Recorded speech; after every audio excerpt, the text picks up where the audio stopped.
Allah Subhanahu wa taala berfirman di dalam Al-Qur'anul Karim, wa yakhluqu ma la ta'lamun. Dan Allah Subhanahu wa taala telah menciptakan makhluk yang kalian tidak tahu. Kita sangat yakin bahwa Allah Subhanahu wa taala menciptakan banyak makhluk selain manusia, selain jin dan selain malaikat. Kita tidak tahu, wallahu a'lam. Tapi yang jelas bahwa kita harus yakin Allah Subhanahu wa taala menciptakan banyak makhluk yang kita tidak tahu. Karena Allah mengatakan wa yakhluqu ma la ta'lamun. Dan Allah menciptakan makhluk yang kalian tidak tahu. Maka salah satu makhluk yang tidak bisa kita lihat ciptaannya, tetapi mereka bisa kita rasakan keberadaannya, adalah para malaikat. Jadi malaikat adalah makhluk yang Allah Subhanahu wa taala ciptakan dan Allah Subhanahu wa taala perintahkan untuk senantiasa bersama manusia. Ma'asyiral muslimin yang dimuliakan Allah Subhanahu wa taala, ketika Allah Subhanahu wa taala menciptakan makhluk yang namanya jin, maka jin adalah makhluk yang pertama kali menghuni bumi ini sebelum manusia. Tetapi jin itu Allah Subhanahu wa taala berikan karakter berbeda dengan manusia. Kebanyakan mereka kufur kepada Allah, sehingga kehidupan mereka suka merusak bumi dan menumpahkan darah. Makanya ketika Allah Subhanahu wa taala menciptakan makhluk yang namanya Adam alaihi salatu wassalam, malaikat sempat mengatakan, ataj'alu fiha man yufsidu fiha wa yasfikud dima wa nahnu nusabbihu bihamdika wa nuqaddisu lak. Ya Rabb, apakah engkau akan menjadikan makhluk yang nanti akan merusak bumi dan menumpahkan darah? Kenapa malaikat ngomong seperti ini? Karena malaikat melihat kondisi jin sebelumnya. Makanya ketika Allah menciptakan Adam, dikiranya Adam itu sama dengan jin, akan merusak bumi, akan menumpahkan darah. Wa nahnu nusabbihu bihamdika wa nuqaddisu lak. Sementara kami ya Rabb, makhluk yang senantiasa bertasbih dan mujimu. Tapi Allah Subhanahu wa taala mengatakan, inni a'lamu ma la ta'lamun. Saya lebih paham dengan kalian. Ma'asyiral muslimin yang dimuliakan Allah Subhanahu wa taala, ketika Allah Subhanahu wa taala ciptakan Adam dan ditiupkan ruh, maka Allah Subhanahu wa taala berfirman, wa idz qala rabbuka lil malaikati isjudu li Adam fasajadu illa iblis. Dan ketika Rabbmu memerintahkan kepada para malaikat untuk sujud kepada Adam, maka seluruh malaikat sujud kecuali iblis. Aba wastakbara wa kana minal kafirin. Ketika malaikat sujud kepada Adam, maksudnya sujud ta'zim, bukan sujud ibadah.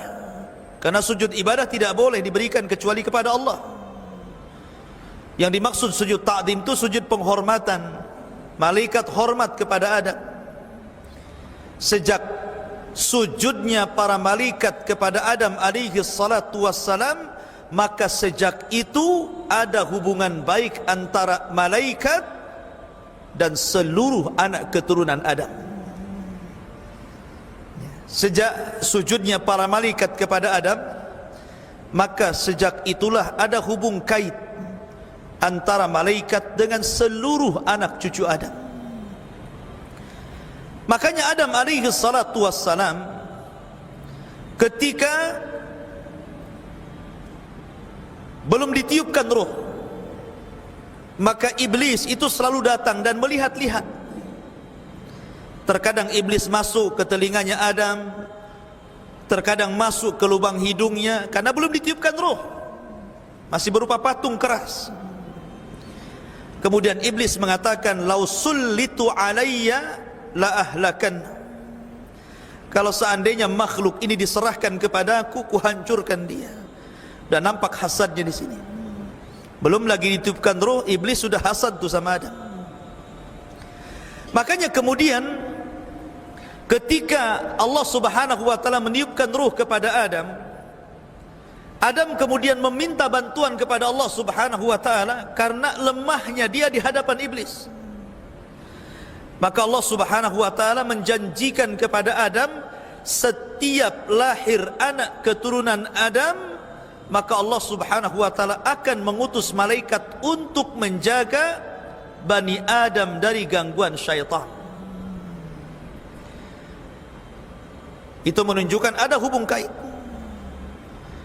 Makanya ketika Nabi Adam alaihi salatu wassalam meninggal dunia, seluruh anak-anak Adam kebingungan macam mana caranya memperlakukan jenazah Adam. Tidak ada yang tahu ini macam mana Adam meninggal ini, harus diapakan. Maka kemudian malaikat mencontohkan bagaimana caranya melakukan fardu kifayah. Maka malaikat kemudian memandikan Adam, mengkafaninya dan menguburkannya, yang itu menjadi sunnah bagi seluruh manusia apabila meninggal dunia. Dimandikan, dikafankan dan dikuburkan. Lah ketika Adam alaihi salatu wassalam, kemudian malaikat sujud kepada Adam alaihi salatu wassalam, kemudian selesai sujud, maka Allah Subhanahu wa taala berfirman kepada Adam, ya Adam, salim ilaihim. Wahai Adam, ucapkan salam kepada mereka para malaikat. Fa innahu tahiyyatuka wa tahiyyatu ummatika min ba'dika. Karena sesungguhnya ucapan salam itu akan menjadi simbol ucapan penghormatan bagi umatmu sampai kiamat dibangkitkan. Kemudian Adam alaihi salatu wassalam datang kepada malaikat dan mengatakan, assalamu alaikum. Maka malaikat menjawab, wa alaikumussalam wa rahmatullahi wa barakatuh.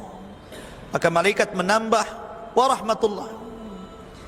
Dan salam ini menjadi salam yang dianjurkan bagi seluruh orang yang beriman apabila bertemu dengan saudaranya, mengucapkan assalamualaikum, maka jawab waalaikumsalam warahmatullahi wabarakatuh. Bahkan diceritakan bahwa ketika Adam alaihi salatu wassalam ditiupkan roh, belum sampai ke dada, baru sampai di tenggorokan, maka tiba-tiba Adam bersin. Kemudian Allah Subhanahu wa taala berfirman, qul alhamdulillah.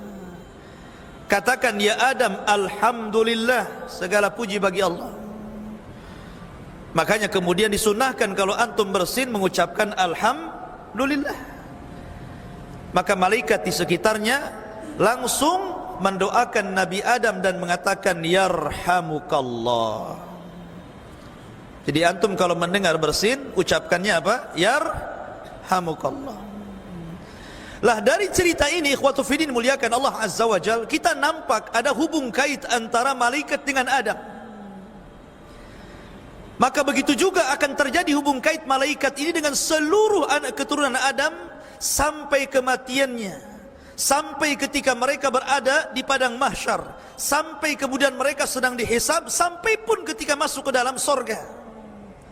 Maka malaikat akan terus bersama manusia. Ma'asyiral muslimin yang dimuliakan Allah Azza wa Jal, kita mulai mengenal alam malaikat dari hubung kait para malaikat dengan para nabi, hubung kait malaikat dengan manusia, kemudian apa saja yang membuat manusia malaikat senang dan apa saja yang menjadikan malaikat itu tidak suka dan tersakiti, kemudian berapa jumlah para malaikat, kemudian juga bagaimana para malaikat itu ketika mereka bersama manusia, dan begitu seterusnya. Kita akan jelaskan, mudah-mudahan cukup waktunya. Yang pertama, hubung kait para malaikat dengan para nabi. Kita tahu bahwa Ka'bah yang kita lihat hari ini, Ka'bah yang dijadikan kiblat bagi seluruh kaum muslimin, siapa yang menciptakan pertama Ka'bah? Para malaikat.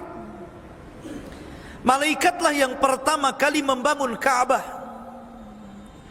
Makanya ketika Ibrahim alaihi salatu wassalam meletakkan Hajar dan juga Ismail, apa kata Ibrahim?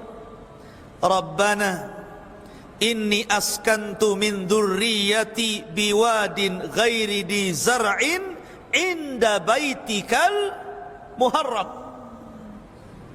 Ya Rabb, sesungguhnya kami letakkan anak keturunanku di sebuah lembah yang tidak ada tumbuhan di sisi rumahmu yang dihormati. Maksudnya Ka'bah. Saat itu tidak, Ibrahim belum membangun Ka'bah, ya kan? Kenapa Ibrahim mengatakan biwadin ghairi dizar inda baitikal muharram, di sisi rumahmu yang muharram, Ka'bah al-muharram? Maknanya Ka'bah sudah ada. Ibrahim meletakkan Ismail dan Hajar di situ.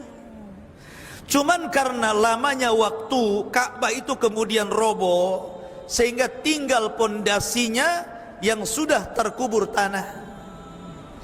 Dari situlah kemudian Allah Subhanahu wa taala berfirman, wa id yarfa'u Ibrahimul qawaida wa Ismail. Dan ketika Ibrahim meninggikan Ka'bah, bukan membangun, karena pondasinya sudah ada, meninggikan Ka'bah dan putranya Ismail. Karena memang Ka'bah sebelumnya sudah dibangun oleh siapa? Oleh malaikat. Ibrahim tinggal meninggikan saja dari pondasinya. Lah ada kisah yang menarik. Ketika Nabi Ibrahim kemudian pulang setelah meletakkan Hajar dan Ismail di Mekah, kemudian dia pulang ke Palestina. Dan Ibrahim sudah tua. Tiba-tiba Allah Subhanahu wa taala mengutus 3 malaikat yang menjelma anak-anak muda yang tampan, anak-anak muda yang kekal, datang ke rumah Ibrahim. Karena Ibrahim itu ma'ruf, orang yang pertama mengajarkan bagaimana cara menghormati tamu. Dan itu menjadi syariat kita, ya kan? Nabi SAW mengatakan, man kana yu'minu billahi wal yaumil akhir fal yukrim dhaifahu. Barang siapa yang beriman kepada Allah dan hari akhir, hormati tamunya. Siapa yang pertama kali mengajarkan cara menghormati tamu? Ibrahim. Dialah yang pertama kali mengajarkan bagaimana cara menghormati tamu. Jadi ketika 3 orang ini datang ke rumah Ibrahim, dia langsung menyembelih seekor kambing. Setelah itu memasaknya, kemudian menghidangkan di antara 3 tamu tadi.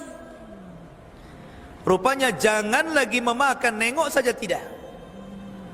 Dikasih minum juga sama. Jangan lagi meminum, ditengok saja tidak. Malah tamu ini memperhatikan wajah Ibrahim. Jadi takutlah Ibrahim kalau ada tamu kayak gini. Coba saja antum ada tamu, antum suguhkan malah muka kita dilihat dia. Kasih minum, nengok kita gak takut. Jadi jangan-jangan penjahat kan begitu. Maka Ibrahim ketakutan, dia sudah tua, tamu ini muda-muda bisa saja melakukan kejahatan. Tapi kemudian belakangan Allah Subhanahu wa taala memberitahu bahwa 3 tamu itu adalah jelmaan dari Jibril, kemudian Mikail dan Malakul Maut. Setelah itu kemudian Ibrahim baru paham siapa yang dihadapannya itu. Kemudian Allah Subhanahu wa taala mengutus 3 orang ini dengan 2 tugas. Pertama, tugas kepada Ibrahim. Yang kedua, tugas kepada keponakannya Ibrahim, Lut alaihi salatu wassalam. Adapun tugas kepada Ibrahim, maka malaikat ini menghabar gembirakan bahwa Ibrahim akan punya anak namanya Ishak. Lain ibu dengan Ismail. Kemudian yang kedua, setelah memberikan kabar gembira bahwa Ibrahim akan punya Ishak, maka 3 malaikat ini kemudian menuju negeri Sodom, negerinya kaum Lut. Karena mereka menjelma orang-orang laki-laki tampan, laki-laki yang kekar gitu kan. Sehingga ketika masuk ke negeri Sodom, Lut itu punya anak perempuan yang selalu berjaga-jaga di perbatasan Sodom. Jadi kalau ada laki-laki masuk, disuruh pulang. Karena apa? Takut diperkosa oleh orang-orang Sodom. Laki-laki memperkosa laki-laki. Aneh ya? Harusnya laki-laki memperkosa perempuan kan gitu. Ini laki-laki memperkosa perempuan laki-laki gitu kan. Namanya kaum Lut, liwat. Bahasa kita kerennya LGBT lah ya gitu. Kemudian anak muda ini terus memaksa ingin bertamu kepada Lut alaihi salatu wassalam. Akhirnya karena mendesak, kemudian anak putrinya membawa 3 tamu yang tampan-tampan ini ke rumah Lut. Rupanya istri Lut ini berkhianat. Dia keluar dari rumah ngasih tahu kaum Sodom bahwa di rumah dia ada tamu laki-laki yang tampan-tampan. Oh, cepat kamu ke sana katanya. Datang segerombolan laki-laki, kemudian mengepung rumah Lut tuh, memaksa ingin masuk dan mengambil 3 anak muda tampan itu. Mereka enggak tahu kalau itu adalah malaikat gitu. Masa malaikat mau diperkosa? Ya kan? Coba. Akhirnya kemudian mereka karena memaksa itu membuka, mendobrak pintu. Lut sudah berusaha menahan pintu, tapi mereka meringsak masuk. Disitulah mereka baru paham. Ketika Jibril alaihi salatu wassalam melihat mereka, Jibril keluar dan langsung merubah dirinya menjadi bentuk aslinya, memiliki 600 sayap, dan langsung ditampar oleh sayapnya. Semua buta matanya. Ya, jadi yang datang itu semuanya buta. Kalau yang nggak datang nggak buta lah. Itu hukuman yang pertama kepada kaum Lut, dibutakan matanya. Jadi keluar matanya semua dari tempatnya. Kemudian setelah itu Jibril terbang ke atas dengan 1 sayap. Jibril menancapkan ke negeri Sodom, kemudian mengangkat ke langit, kemudian menumpahkannya. Otomatis orang berjatuhan itu. Tidak cukup sampai di situ, ketika mereka sudah berjatuh sampai di bumi, Allah tembakin dengan batu seperti meteor. Ada apinya sampai mati. Setelah itu baru Allah timpakan Sodom dan mengubur mereka semuanya.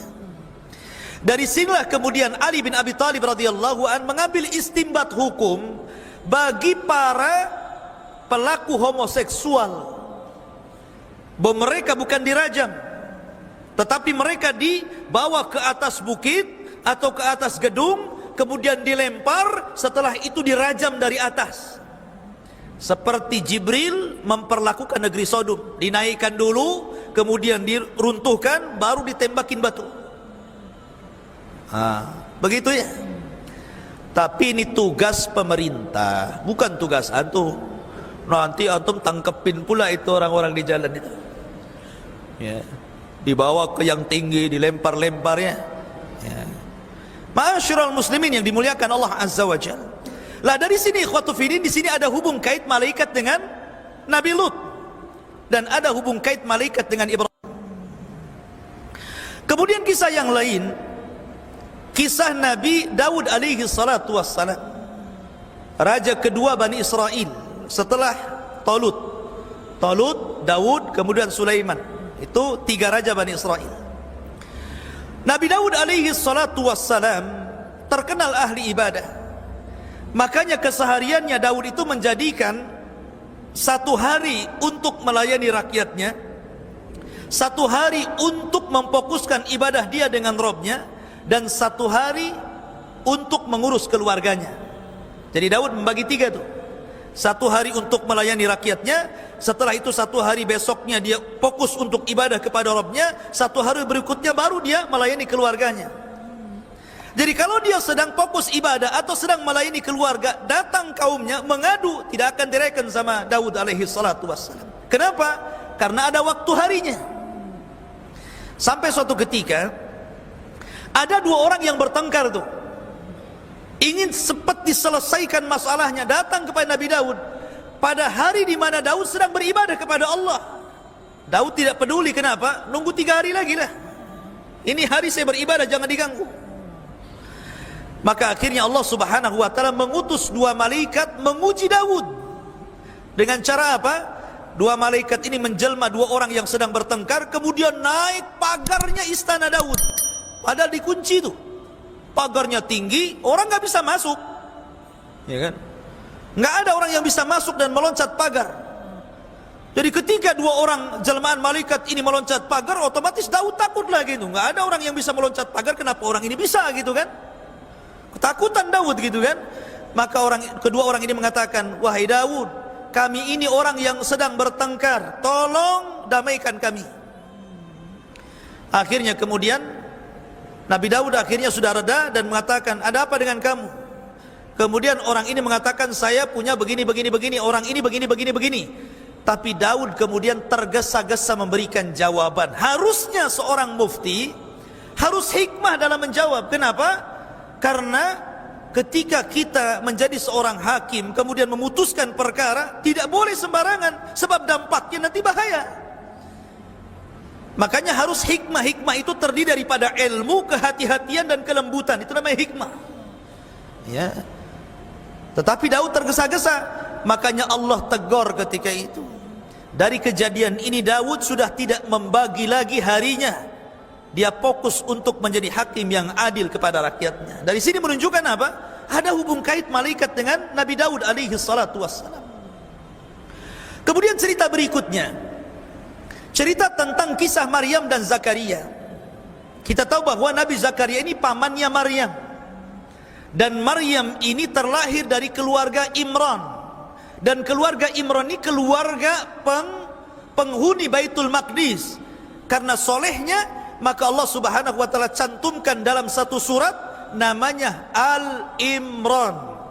Keluarga Imran punya anak namanya Maryam. Maunya laki-laki tapi keluar perempuan, gitu kan? Karena dia sudah bernazar kalau punya anak diserahkan ke Baitul Maqdis untuk mengabdi, ya sudahlah, perempuan pun tak apa-apa gitu kan. Diserahkan ke Baitul Maqdis dan dirawat oleh Nabi Zakaria pamannya. Anehnya Maryam ini nggak pernah keluar dari mihrabnya. Ya. Dia beribadah sejak kecil, dia beribadah sampai dia gadis. Subhanallah. Karena ibadahnya itulah Allah perhatikan rizkinya. Setiap kali Zakaria masuk ke mihrabnya, sudah ada makanan di situ. Dan makanannya aneh. Makanan yang harusnya di musim dingin ada di musim panas, makanan yang harusnya ada di musim panas ada pula di musim dingin. Dari sini Zakaria berpikir, usia saya sudah 100 tahun, istri saya sudah 90 tahun, belum punya anak. Kalau Allah tidak mustahil memberikan makanan musim panas ada di musim dingin, makanan musim dingin ada di musim panas, maka kalau saya terus meminta keturunan, bukan mustahil Allah juga akan memberikan kepada saya. Dari situlah kemudian Zakaria berdoa, maka datanglah Jibril memberi kabar bahwa istri Zakaria telah mengandung Yahya. Lihat bagaimana hubung kait malaikat dengan Nabi Zakaria. Padahal usianya sudah 100 tahun, istrinya 9 tahun. Itu kan sudah tua ya. Coba saja bapak-bapak nanti kalau usia 100 tahun, coba ngaca kayak apa mukanya. Ya. Kan sudah tua dah. Secara logika dokter pun nggak ada yang mengatakan umur segitu punya anak. Apalagi Allah mengatakan wa mra'atuhu akir. Artinya bahwa istrinya mandul gitu kan. Tapi kuasa Allah keduanya memiliki punya anak. Dari sini menunjukkan tidak ada yang mustahil bagi Allah. Jangan putus asa, nggak punya anak, berdoa. Nanti Allah kabulkan. Di sini ada hubung kait antara malaikat dengan Nabi Zakaria dan Maryam. Kemudian hubung kait para malaikat dengan Rasul kita yang mulia alaihi salatu wassalam. Ketika Nabi sallallahu alaihi wasallam diangkat menjadi nabi dan rasul, kita tahu sebelumnya langit itu penuh dengan jin. Langit itu penuh dengan jin. Setiap hari jin itu naik ke langit untuk mencuri dengar wahyu yang diwahyukan Allah kepada para malaikat, supaya apa yang terjadi di bumi Allah tugaskan malaikat itu. Jadi jin itu mencuri dengar. Tapi setelah Rasul diutus jadi nabi dan rasul, maka langit diamankan oleh Allah. Kenapa? Supaya tidak tercampur antara dukun dengan kenabian. Maka Allah amankan langit, tidak ada lagi jin yang naik, karena bintang difungsikan untuk menembaki jin yang naik ke langit. Dari situ menunjukkan bahwa ada hubung kait antara malaikat dengan Rasul, karena malaikat disuruh menjaga langit dan memfungsikan bintang untuk melempari jin. Bahkan setelah kemudian Nabi SAW hijrah dari Mekah ke Madinah, 2 tahun setelahnya ada satu perang namanya Perang Badar. Perang Badar ini bermula ketika kafilah Abi Sufyan membawa dagangan dari Mekah menuju Syam, dan rute jalan dari Mekah ke Syam itu tidak bisa kecuali harus melewati Madinah. Tidak ada jalan lain, harus rutenya Madinah. Makanya ketika Rasul mendengar ada kafilah dagang Abu Sufyan, senang dia. Kemudian dia mempersiapkan pasukan Muhajirin dan Ansor sebanyak 314 orang. Kita akan merampas hartanya Abu Sufyan, karena mereka telah merampas harta kita di Mekah dulu. Berangkat yang 314 menghadang kafilah Abu Sufyan. Abu Sufyan cerdas. Dia mendengar bahwa mata-matanya melaporkan bahwa Rasul sudah membawa pasukan dan hendak merampas dagangannya. Segera dia mengutus orang untuk melaporkan kejadian kepada Abu Jahal yang ada di Mekah. Berangkat tuh ini orangnya Abu Sufyan ini. Sampai di Mekah dikasih tahu Abu Jahal, marah Abu Jahal. Akhirnya mempersiapkan pasukan besar untuk melawan Nabi SAW. Berangkat 1000 pasukan dari Mekah, kemudian bertemu di Badar. Rasul adalah manusia sama seperti kita, Abdullah, hamba Allah. Kalau seandainya Rasul ada ketakutan, wajar gitu kan, karena ini perang perdana, jumlahnya 314 melawan 1000, nggak imbang kan begitu. Akhirnya kemudian Rasul berdoa di malam hari, istighatsah kepada Allah. Makanya Allah mengatakan, ittastaghitsuna rabbakum fastajaba lakum. Ketika Rasul beristighatsah kepada Allah di malam hari untuk kemenangan di besok hari, maka Allah kabulkan istighatsahnya dengan cara apa? Dengan cara ittastaghitsuna rabbakum fastajaba lakum anni mumiddukum bi alfin minal malaikah. Jibril sudah menghabarkan kepada Rasul bahwa akan turun 1000 malaikat menolong Rasul. Makanya Rasul langsung tersenyum dan mengatakan kepada Abu Bakar yang di sampingnya, absyir ya Abu Bakrin, berbahagialah Abu Bakar, Jibril memberitahu dia telah membawa 1000 malaikat. Nah, sekarang berapa jumlahnya? 1314 lawan 1000. Nah, kan? Kalau tadinya apa? 1000 lawan 314 kan itu. Sekarang berbalik, nggak imbang. Kaum muslimin 314 plus tentara malaikat 1000. Kemudian Allah janjikan dalam Al-Quran, in tattaqu wa tasbiru yumdidkum bi 3,000 minal malaikah. Tapi engkau ya Muhammad kalau mau bertakwa dan sabar, ku tambah 3000 lagi. Ya. Berapa jadinya? 4000 lagi. Ya kan? Makin gak imbang tuh. Ya. Dari malaikat 4000 plus 314 orang dari tentara Rasul melawan 1000. Pas peperangan, rupanya Allah tambah lagi bi 5,000 minal malaikah. 5000 malaikat turun. Bayangkan ya. Menunjukkan bahwa ada hubung kait malaikat dengan Rasul. Ya. Sehingga Abu Sufyan yang menyaksikan peperangan itu minggat dari peperangan, kemudian dia lari ke Mekah, selamat dia.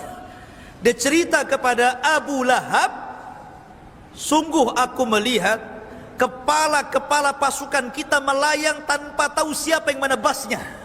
Melayang-layang kepalanya gitu kan. Ya. Malaikat. Karena Nabi SAW ketika membawa pasukan itu ada suara akdim haizum, akdim haizum, akdim majulah haizum. Haizum itu maksudnya Jibril membawa kuda putih gitu kan. Sahabat belum mencabut pedang, kepala sudah melayang-layang. Bayangkan, kan aneh itu kan. Ini belum dicabut, kenapa kepalanya pada putus? Ya. Siapa yang memutuskan kepala? Malaikat. Ya. Makanya ikhwatu ini muliakan Allah Subhanahu wa taala. Ketika selesai perang, Abbas bin Abdul Muttalib itu salah satu tawanan Rasul karena dia belum masuk Islam. Ya. Dia ikut pada tentara orang Quraisy. Kena tangkap dia, jadi tawanan Rasul, diikat Abbas bin Abdul Muttalib, walaupun belakangan masuk Islam kan. Ditanya sama Rasul, siapa yang menawanmu? Sahabat yang di sampingnya, ana ya Rasulullah, kata Abbas, bukan kamu katanya. Yang menawanku adalah orang yang sangat kekar, membawa kuda putih dan pakaian putih, di tangannya pedang yang mengkilat. Kata Rasul, ya Abbas, innahul malaika. Wahai Abbas, itulah malaikat. Gitu kan? Menunjukkan apa? Ada hubung kait malaikat dengan Rasul. Ya. Itu namanya hubung kait para malaikat dengan para nabi. Kemudian ada hubung kait para malaikat dengan orang-orang yang beriman, karena tidak mesti dengan nabi. Malaikat juga ada hubung kait dengan orang-orang di luar para nabi. Contoh, ada seorang sahabat namanya Usaid ibn Hudhair. Usaid ibn Hudhair. Dia sedang baca Al-Quran, dia sholat malam, kemudian baca Al-Quran dikeraskan, di sampingnya anaknya sedang tidur, kemudian di sampingnya ada kuda yang sedang diikat. Setiap dia membaca Al-Quran, kuda ini ngamuk, bergerak-gerak gitu kan, meringkik-ringkik. Tapi kalau dia hentikan baca Qurannya, berhenti juga kuda itu. Dia baca lagi, ngamuk lagi kudanya. Dan tiba-tiba langit itu ada awan dan bercahaya, ya, di atasnya itu. Karena dia takut dengan anaknya, akhirnya dihentikan sholatnya. Kemudian besok harinya dia bercerita kepada Rasul dan mengatakan, ya Rasulullah, semalam saya sholat malam, saya membaca Quran, terjadi begini-begini. Maka Rasul mengatakan, seandainya kau lanjutkan bacaan Quranmu, maka para malaikat akan turun dari langit dan menyaksikan bacaan. Menunjukkan apa? Ada kaitan malaikat dengan Usaid bin Hudhair. Kemudian contoh yang lain juga, Talha bin Ubaidillah dalam perang Badar atau perang Uhud ke perang Badar gitu, lupa saya. Dia terkena panah badannya. Ya. Namanya manusia kalau terkena panah, ketancap panah gitu kan, dicabut otomatis kan meringis gitu kan. Minimal berteriak aduh kan begitu. Jadi dia terkena panah, pas dicabut dia ngomong aduh sakit gitu kan. Kata Nabi SAW, ya Talha, lau qulta bismillah la rafa'atkal malaikatu wan nasu yang turun. Ya Talha, kalau tadi kamu tidak mengucapkan aduh tetapi mengucapkan bismillah, sungguh malaikat akan mengangkatmu dan manusia akan memandang dirimu. Ini menunjukkan fadilah bismillah namanya. Tapi sini ada hubung kait antara malaikat dengan siapa? Dengan Talha. Ya. Jadi malaikat itu ada hubung kait dengan manusia. Sampai pun kepada kita yang bukan Rasul, bukan sahabat, hanya orang biasa gitu kan, malaikat akan bersama kita. Termasuk di masjid ini, di Masjid Muhajirin ini. Kata Nabi SAW, majtama'a qaumun fi baitin min buyutillah yatsluna kitaballah wa yatadarasunahu illa nazalat alaihimus sakinah wa ghasyiyatuhumur rahmah wa haffathumul malaikah wa dzakarallahu fi man indah.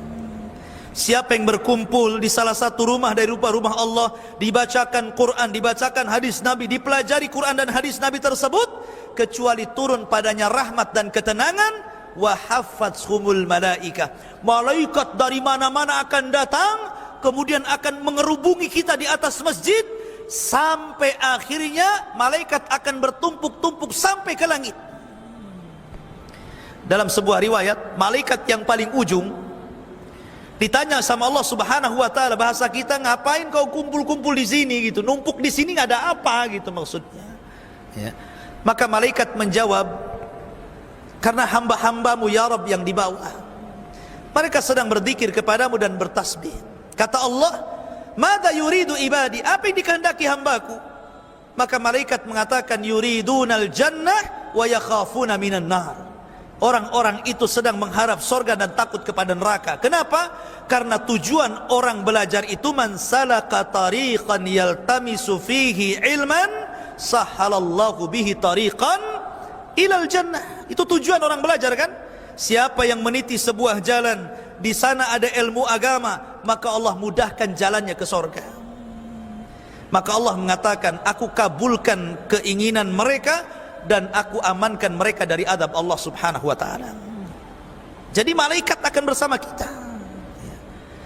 Bahkan apabila seseorang itu berwudu kemudian tidur, dalam sebuah riwayat Tirmidzi, maka malaikat yang di samping ketika kita tertidur pula selepas kita berwudu sebelum tidur, maka malaikat itu akan berdoa sepanjang malam sampai kita bangun. Doanya apa? Allahumma gfir lahu, Allahumma arhamhu. Ya Allah, ampuni dosa ini, orang ini. Ya Allah, rahmati orang ini. Coba, kan enak itu ya. Jadi kalau antum nanti pulang nih mau tidur nih, antum wudu dulu, ajak sama istri tidur dulu, wudu dulu, ayo wudu sama-sama, baru kemudian tidur. Maka selama kita tidur, di samping kita malaikat. Setiap kita berbolak-balik ke kanan ke kiri, setiap kita bergerak, maka malaikat akan mengatakan, ya Allah ampuni orang ini, ya Allah rahmati orang ini. Dan malaikat akan terus berdoa seperti itu sampai anda bangun. Nah, luar biasa gitu kan. Malaikat akan di samping kita itu. Kalau antum gak wudu, ya setan yang di sampingnya. Jadi ini fadilah malaikat akan bersama kita. Termasuk juga para malaikat itu akan menjaga kita. Makanya coba perhatikan.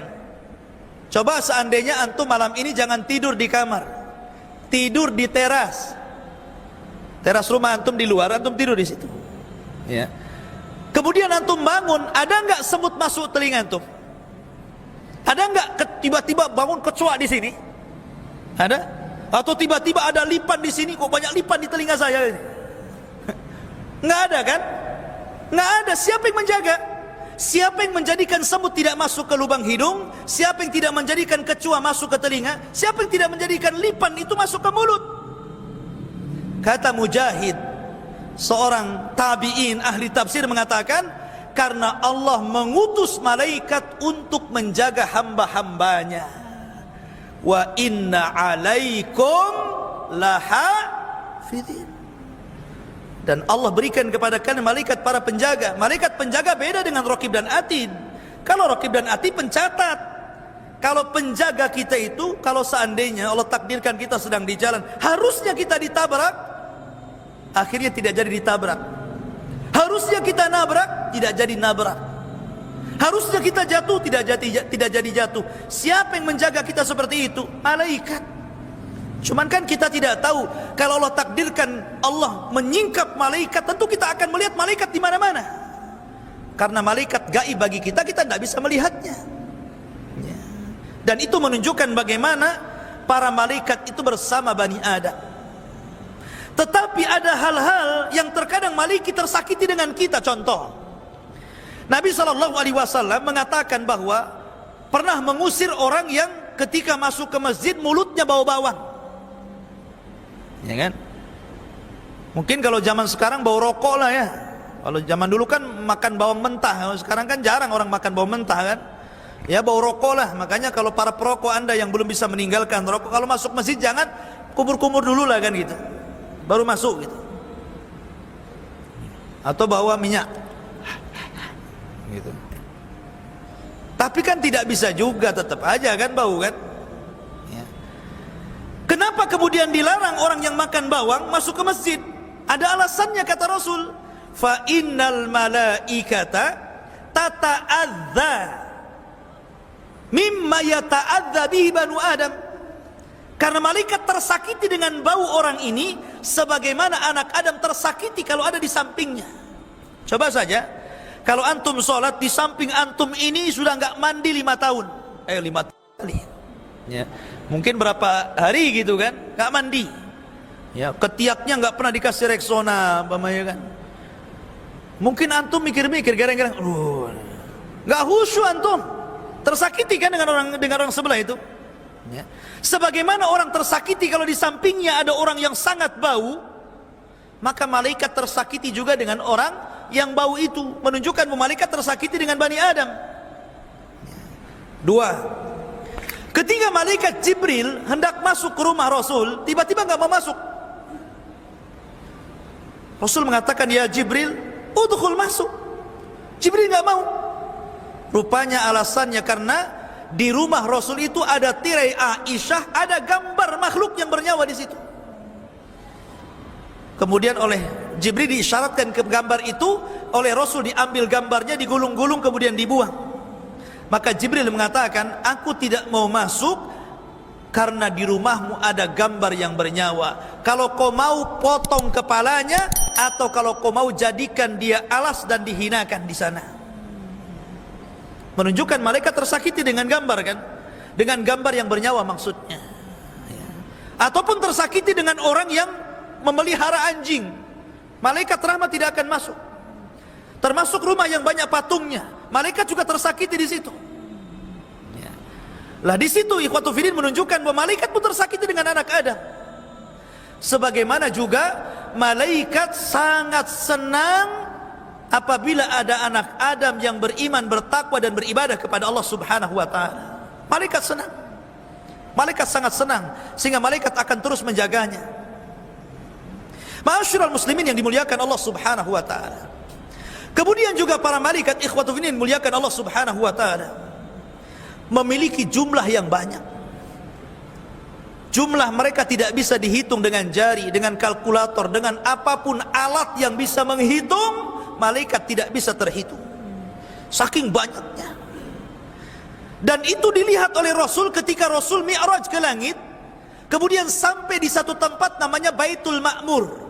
Baitul Ma'mur itu Ka'bahnya para malaikat. Setiap hari 70.000 malaikat tawaf di Baitul Ma'mur. Kalau Ka'bahnya manusia ya Ka'bah di Mekah. Kalau Ka'bahnya malaikat namanya Baitul Ma'mur. Kata Ibnu Katsir, Ka'bahnya malaikat itu sejajar dengan Ka'bahnya manusia di bumi. Jadi kalau jatuh menimpa Ka'bah yang ada di bumi, sejajar ya. Menunjukkan bahwa mereka punya Ka'bah. Lah Rasul ketika Mi'raj melihat setiap hari ada 70.000 malaikat tawaf, habis itu keluar dan tidak kembali. Ada yang mengatakan diwafatkan. Jadi hidupnya satu hari saja, diciptakan 70.000, masuk ke Baitul Ma'mur tawaf, habis itu diwafatkan. Ada yang mengatakan entah kemana perginya. Kemudian masuk lagi malaikat yang baru dengan jumlah yang sama.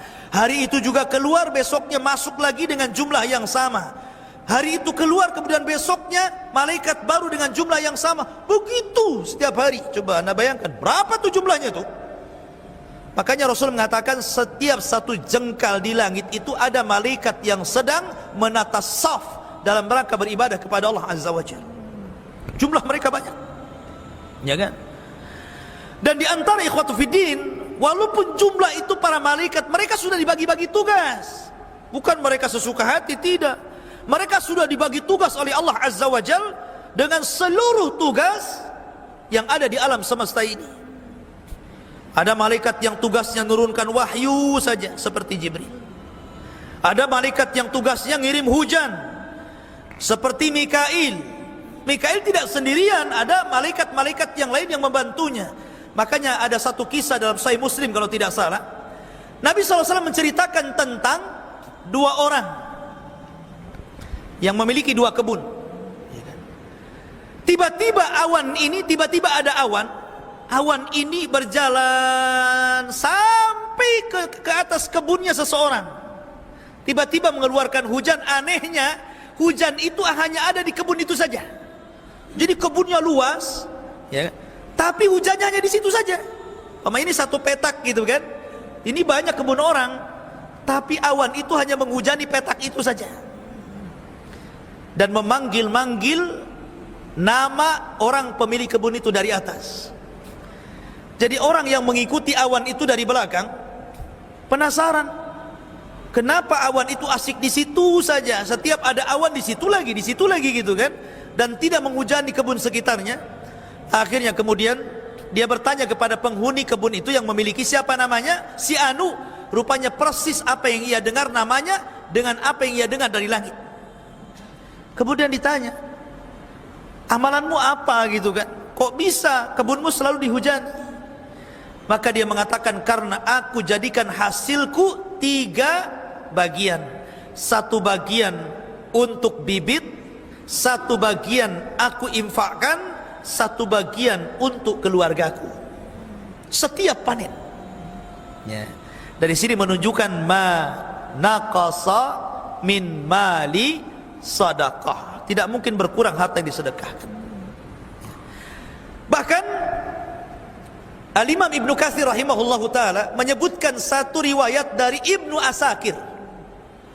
Ibnu Asakir tentang kisah seorang laki-laki, seorang peniaga, pedagang orang Damaskus, orang Damaskus, ya. Dia jadi kalau membawa dagangan itu ke daerah namanya Zabadan, jauh, harus melintasi padang pasir. Di rumah dia di Damaskus, tempat jualan dia di satu tempat namanya Zabadan. Jadi kalau dia membawa dagangan itu, dia harus menyewa orang-orang, mungkin zaman sekarang ini travel gitu kan, untuk membawa barangnya sampai di Zabadan. Akhirnya setelah dia dapat orang yang agak murah mau membawa barang dia ke Zabadan dari Damaskus, berangkatlah dia. Berangkat. Sampai di tengah jalan, kemudian travelnya ini nawarkan, gimana kalau kita cari jalan yang lebih pendek ke Zabadan, jangan cari jalan yang ini katanya. Akhirnya disepakati boleh juga, biar cepat sampai. Akhirnya dialihkan jalannya yang biasa ke yang tidak biasa. Rupanya tersesat di padang pasir. Setelah tersesat di padang pasir, orang ini melihat sepanjang jalan banyak tengkorak manusia. Ada tengkorak kaki, ada tangan, ada kepala, ada ini. Mulai nggak enak nih. Jangan-jangan travel ini rampok pula ini katanya. Karena sudah nggak enak dia. Kok banyak mayat manusia di sini? Ya. Akhirnya betul, tiba-tiba dihentikan sama travelnya itu. Kemudian travel ini langsung membawa pedang, diacungkan. Mungkin kamu sudah tahu siapa saya. Oh, rupanya betul nih, travel rampok ini kan. Mungkin sudah tahu kamu siapa saya. Rupanya orang gila. Orang gila sekarang kan banyak itu ngejar-ngejar ustaz tuh. Ya kan? Akhirnya kemudian, ya, setelah itu sang pedagang yang soleh ini mengatakan, kalau kau mau ambillah dagangan ini, tapi jangan bunuh saya, biarkan saya pulang katanya. Kata rampok ini, semua orang yang kurampok persis ucapannya dengan kamu. Ya. Tapi saya nggak lepaskan, tetap saya bunuh katanya. Akhirnya dia mengatakan, ya sudah, kalau nggak ada jalan lain, kasihlah waktu, entah beberapa menit saya ingin sholat. Ya. Akhirnya dia cepat-cepat tayamum, kemudian sholat. Namanya sholat di bawah kilatan pedang, kira-kira bisa baca nggak? Lupa semua lah kan begitu. Coba antum sholat, kemudian habis itu mau ditembak gitu kan, lupa Fatihah aja ya lupa. Diem aja gini kan, ini apa yang mau dibaca gitu kan? Karena habis ini mau dibunuh masalahnya. Ya. Tapi Allah Subhanahu wa Ta'ala ilhamkan, ada satu ayat tiba-tiba terlintas di kepalanya. Ayat apa itu? Amman yujibul mudtarra idza da'ah wa yaqsifus su wa yaj'alakum khulafa'al ilahum ma Allah. Tiba-tiba terlintas ayat ini, langsung dia dibaca. Karena apa? Sudah ngeblank, nggak tahu apa yang dibaca. Tiba-tiba terlintas ayat ini saja yang dibaca sama dia. Amman yujibul mudtarra idza da'ah, diulang-ulang gitu kan. Ya. Tiba-tiba malaikat yang ada di langit yang keempat mendengar. Amma yujibul mudtarra, siapa lagi yang akan mengabulkan doa orang yang kesulitan kalau bukan Allah? Itu maknanya ayat itu. Malaikat yang di atas dengar tuh, langsung diutus oleh Allah untuk menyelamatkan orang ini. Kemudian dibawanya kuda putih dengan jubah putih dengan pedang yang ada di tangan. Tiba-tiba dari kejauhan memacu kuda ini, tiba-tiba langsung menebas rampok, hilanglah kepalanya. Kemudian pedagang yang saleh mengatakan, siapakah? Dia mengatakan, saya al-malaku minal malaika arsalani Allah. Saya malaikat dari malaikat. Allah yang mengutus saya. Aku mendengar doamu dari lapisan langit yang keempat. Aku segera datang. Kata Imam Ibnu Katsir rahimahullahu taala, terkadang orang-orang yang bertakwa, orang-orang yang senantiasa saleh dan salehah, dalam kondisi mungkin dia sangat memerlukan bantuan, maka Allah akan kirimkan para malaikatnya untuk membantu. Itulah malaikat. Ma'asyiral muslimin yang dimuliakan Allah Subhanahu wa taala. Makanya malaikat itu bukan hanya menyertai kita di dunia, sampai di kuburan datang mungkar nakir, tanya pula siapa Rabbmu, siapa nabimu, apa agamamu, gitu kan. Kemudian di padang mahsyar, malaikat itu akan menjadi sa'ikun wa syahid. Dalam Al-Quran itu akan mengarahkan tempat orang-orang yang beriman sesuai dengan tempat yang nyaman bagi dia. Ketika orang kafir lari ke sana ke sini dan mengatakan, ya wailana man ba'athana mim marqadina, celaka kami, siapa yang membangunkan kami dari tidur kami. Orang-orang yang beriman diarahkan sama malaikat ke sini, tempat kamu di sini, sa'iqun wa syahid, kata Allah. Akan menjadi penunjuk jalan dan saksi, ya. Dan orang-orang yang beriman akan dikumpulkan dengan keluarganya. Walladzina amanu wattaba'athum dzurriyyatuhum biimanin alhaqna bihim dzurriyyatuhum. Ketika mereka masuk surga, malaikat sudah berada di pintu-pintu surga. Salamun alaikum bima sabartum fa ni'ma uqbaddar, kata malaikat. Keselamatan bagi kalian karena kesabaran kalian di dunia, masuklah dengan selamat, ya kan? Jadi malaikat akan menemani sampai ke surga. Itulah hubung kait malaikat dengan manusia.